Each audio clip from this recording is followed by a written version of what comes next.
These earrings are like hitting the easy button for St. Patrick's Day. Quick, simple, and packed with sparkle.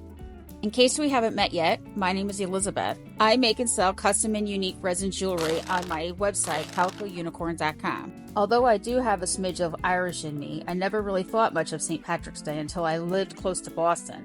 It was then I was introduced to the concept of kegs and eggs. While it was definitely a no for me, no judgment, I promise, I appreciate celebrating anything that brings that much joy to a group of people. I don't know if I've mentioned this, but I love everything about resin.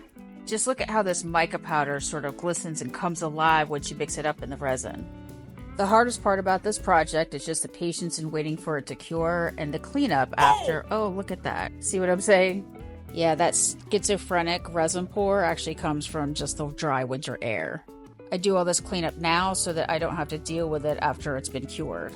Besides the obvious green that I'm using in the other two pair of earrings, I decided to mix up the colors of the Irish flag for this set.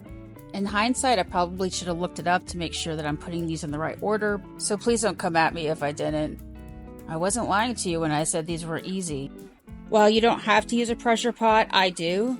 I have one, so I use it as an insurance policy against bubbles and other issues.